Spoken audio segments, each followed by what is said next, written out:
एक मिनट रोकना चाहूँगा, मैं उल्टा आपसे सवाल करना चाहूँगा अभी। हम्म, अगर जब बिटकॉइन का फॉर्क होता है, लेट्स से जब 2017 में फॉर्क हुआ बिटकॉइन और बिटकॉइन कैश में, तो ये कैसे डिसाइड किया जाए कि कौन सी लॉन्गेस्ट चेन है? माइनर्स कैसे डिसाइड करते हैं कि उनको किस वाली चेन को पकड़ना है? कौन सी चेन बिटकॉइन की है, कौन सी चेन बिटकॉइन कैश की है? ये बेसिकली इस चीज़ के बारे में कैसे डिसाइड किया जाए? भाई जो नोड्स है ना, वो जो नोड्स हैं वो जो ब्लॉक उसको वो एक्सेप्ट ही नहीं करेंगी। तो जो कुछ नोड्स हैं जो बिटकॉइन कैश की चेन को सपोर्ट करेंगी, उस डेटाबेस को, उस लेजर को एक्सेप्ट करेंगी।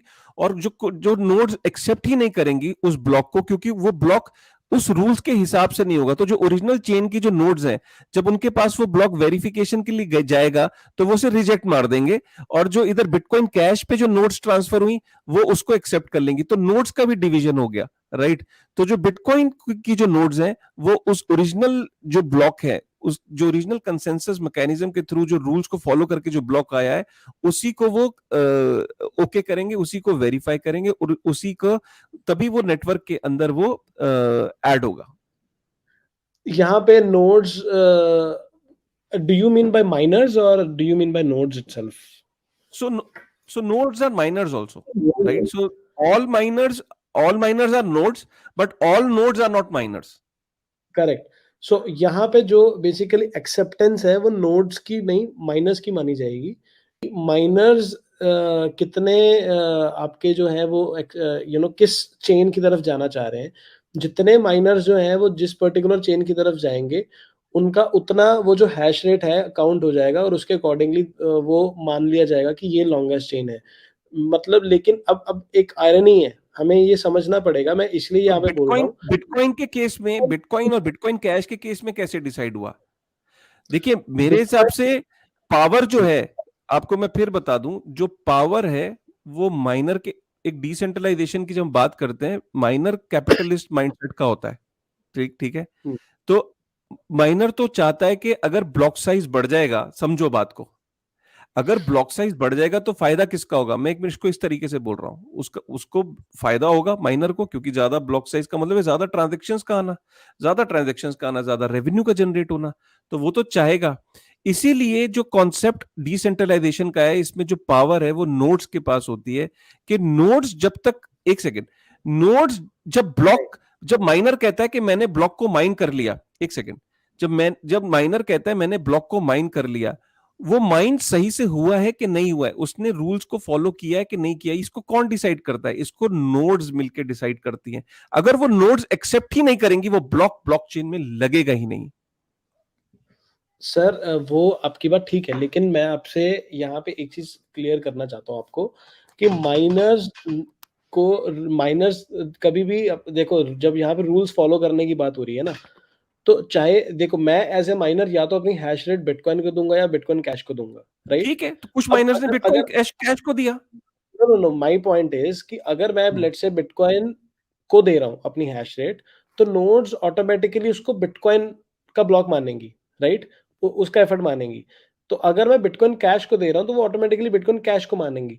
लेकिन आप ये नहीं कह सकते कि अगर माइनर्स, लेकिन आपको यहाँ पे ये मानना पड़ेगा कि माइनर्स जिधर जाएंगे उस तरफ लॉन्गेस्ट चेन वाली बात जाएगी उसमें, क्योंकि नोड हमेशा जो है वो सिर्फ इतना ही वैलिडेट करेगी कि माइनर ने बिटकॉइन का ब्लॉक माइन किया है या नहीं किया है, बस इससे ज्यादा कुछ नहीं है नोड के हाथ में। और असली पावर जो होती है वो माइनर के हाथ में होती है। क्यों? क्योंकि जो माइनर होता है, जितने माइनिंग हैश रेट है, वो हैश रेट किस तरफ जाएगा।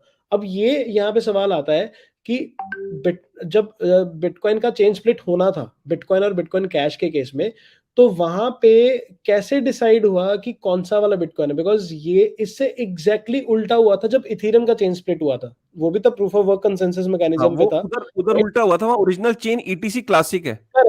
सो ओरिजिनल चेन, यहाँ पे बात है कि लॉन्गेस्ट, एक है कॉन्सेप्ट लॉन्गेस्ट चेन, एक है concept original chain, right? Longest chain का मतलब ये है यहाँ पे कि जितना प्रूफ ऑफ वर्क आपका बिटकॉइन के ऊपर है, उतना ही प्रूफ ऑफ वर्क आपका बिटकॉइन कैश के ऊपर भी है, I mean in terms of number of blocks. But कैसे डिसाइड हुआ कि ये वाला बिटकॉइन है और ये वाला बिटकॉइन कैश है? ये डिसाइड था कि ये वाले पर्टिकुलर सेट ऑफ रूल्स इस बिटकॉइन चेन के हैं और ये वाले पर्टिकुलर सेट ऑफ रूल्स इस बिटकॉइन कैश वाली चेन के हैं। अब जितने नंबर ऑफ हैश रेट जो है वो उस पर्टिकुलर चेन के ऊपर गई, दैट मीन्स कि जो जो कल्ट था माइनर्स का, ग्रुप था माइनर्स का, वो किसको सपोर्ट कर रहे थे? जिस तरफ वो सपोर्ट कर रहे थे वो उस चेन की तरफ चले गए। जब वो उस चेन की तरफ चले गए तो उन्होंने कितनी देर तक उस चेन को अपनी हैश हैश पावर दी?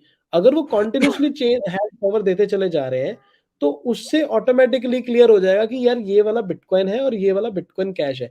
इथेरियम के केस में क्या हुआ? इथेरियम के केस में जब ओरिजिनल चेन जो थी वो इथेरियम क्लासिक थी, वो इथेरियम नहीं था, क्योंकि जो अपग्रेडेड रूल्स थे वो इथेरियम चेन के अंदर थे जब उसको फॉर्क करना था।